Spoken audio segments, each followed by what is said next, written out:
Hello viewers, welcome to my channel Gyan Knowledge Hub. In this video, we'll discuss the question answers of the chapter The Holy Panchayat by Munshi Premchand. So let us start the video, but before that, if you are new on the channel, please subscribe it. So the first question is, describe the relationship between Jumman and Algu. तो Jumman and Algu के बीच में कैसा रिश्ता था, क्या relationship था? This is asked in this question. Jumman Sheikh and Algu Chaudhary were very close friends. They were partners in farming. Some of their dealings were also done jointly. Their friendship began when they were boys, and Jumman's father, Jumrati, was their tutor. So दोनों जुम्मन शेख और अलगू चौधरी बहुत ही close friends थे. दोनों farming में partners भी थे, खेती बाड़ी में दोनों की पार्टनरशिप थी और बहुत सारी डीलिंग्स ऐसी होती थी जिसमें कि दोनों का हिस्सा होता था. और दोनों की फ्रेंडशिप तब शुरू हुई जब वो दोनों बहुत छोटे थे और जुम्मन के फादर जुमराती जो थे वो उनको पढ़ाते थे दोनों को. So this is the relationship between Jumman and Alagu. How was Jumman's behaviour towards his aunt. Jumman का बिहेवियर अपनी खाला जान, अपनी आंट की तरफ कैसा था? Jumman's behaviour towards his aunt was very good before she transferred her property in his name.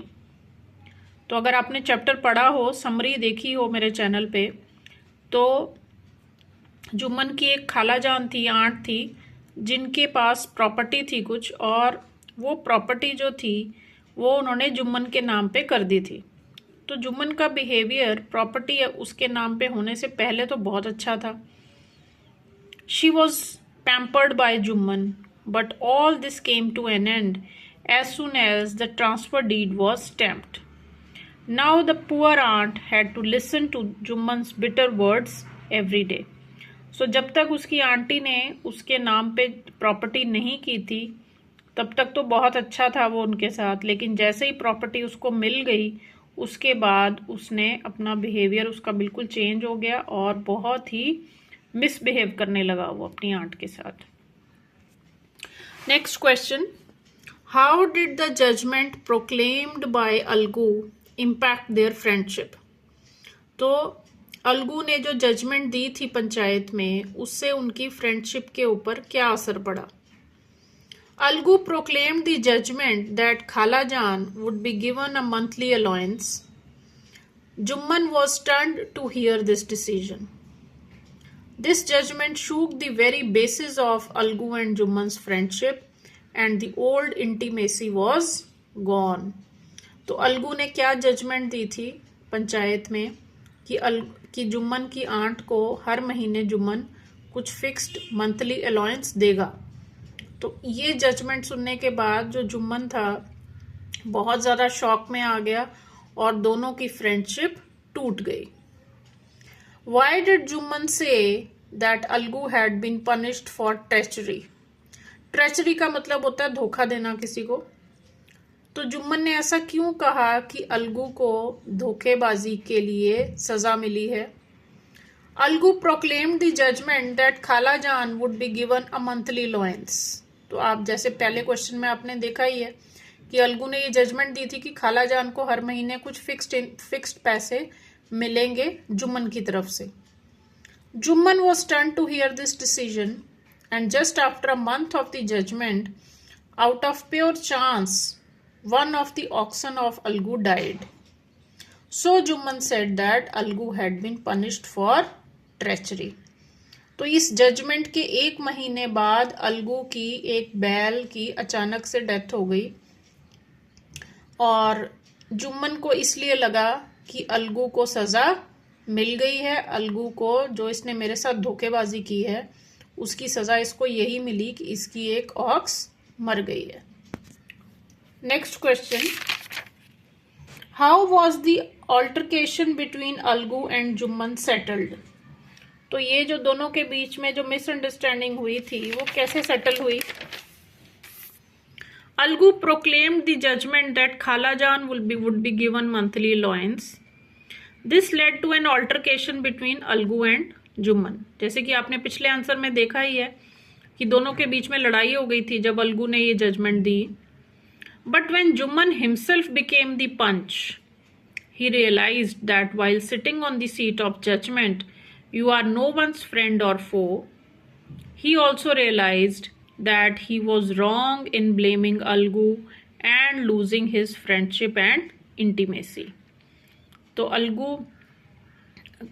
Algu से जो उसकी लड़ाई थी जुम्मन की, वो तब खत्म हुई जब जुम्मन खुद से एक पंच बना और उसे सीट ऑफ जजमेंट पे बैठना पड़ा। तो उसने रियलाइज किया कि इस जजमेंट की सीट पर बैठकर ना तो आप किसी के फ्रेंड होते हो ना किसी के दुश्मन होते हो, आपको फेयर जजमेंट देनी पड़ती है। तो फिर उसने जब रियलाइज किया तो फिर उसको लगा कि वो गलत था, अलगू को जो उसने बोला वो गलत था उसमें, और उसे उसके साथ फ्रेंडशिप तोड़नी नहीं चाहिए थी। Next question, why did villagers have an unwavering faith in the punch?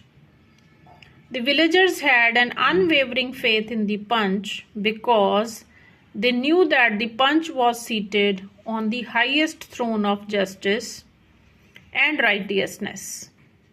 Whatever he uttered would be the word of God, and any prejudice of his mind would not contaminate that voice. He must not deviate even a bit from the truth.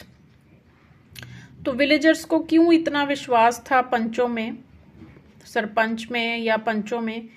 क्योंकि जो villagers थे उनको पता था कि जो पंच की seat होती है वो सबसे हाईएस्ट सीट होती है जजमेंट की, जस्टिस की और राइटियसनेस की।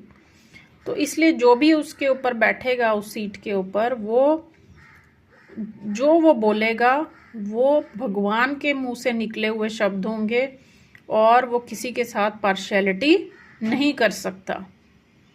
Next question is reference to context. Some lines are given from the chapter, but at this moment you and Khala are equal in my eyes.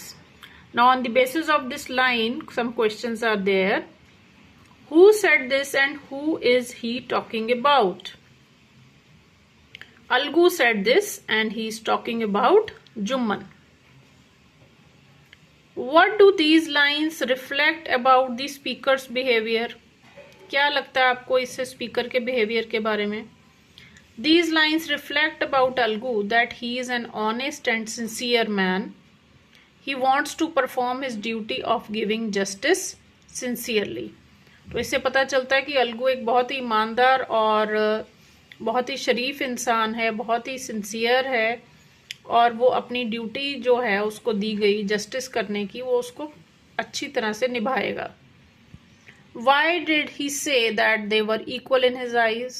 He said that they were equal in his eyes because he was sitting on the throne of justice. He wanted to perform his duty honestly. He also wanted that their friendship should not come in the way of his duty. Next question, this is justice, this is not the work of man. Who said this? The people of village said this. Why were the speakers happy? The speakers were happy because Jumman gave the fair judgment. इसलिए वो खुश थे क्योंकि जुम्मन ने बहुत ही fair judgement दी थी। What was justice in the context? Justice in this context was that Algu must get the price of the ox from Samju. Next question, last question, long answer, think and answer. Do you think that the personal opinions and biases should come in way of justice? Discuss in the class. आपको लगता है कि जब किसी चीज़ का कोई इंसाफ करना हो किसी मामले में, तो उसमें कोई अपनी पर्सनल आपकी जो फ्रेंडशिप है या दुश्मनी है वो निकालनी चाहिए या नहीं निकालनी चाहिए? I think that personal opinions and biases should not come in the way of justice. नहीं आनी चाहिए ये रास्ते में, जस्टिस के रास्ते में ऐसी बातें नहीं आनी चाहिए। Because when someone is seated on the highest throne of justice, whatever he says is the word of God. तो जब कोई इंसाफ की सीट पर बैठता है, इंसाफ करने लगता है, जजमेंट करता है, तो जो उसके मुंह से निकलता है वो भगवान के मुंह से निकले हुए वर्ड्स होते हैं। Any prejudice should not contaminate his voice, तो उसको किसी के साथ पार्शियलिटी नहीं करनी चाहिए। He should not deviate a bit from the truth, उसको सच्चाई का साथ देना चाहिए। He should give a fair judgement without being partial to anyone, तो उसको किसी के साथ पार्शियल ना होके बिल्कुल सही इंसाफ करना चाहिए। If Juman had not been fair in his judgment, Algu would not have got justice and he would not have been paid by Samju. तो अगर जुम्मन सही जजमेंट ना देता तो अलगू को उसकी ऑक्स के पैसे नहीं मिलते। It is believed that God resides in the judge and so a judge should be sincere and honest while giving a judgment. So that is all for this chapter. Summary is already there on my channel, you can visit it. So if you find the video useful, please like and share.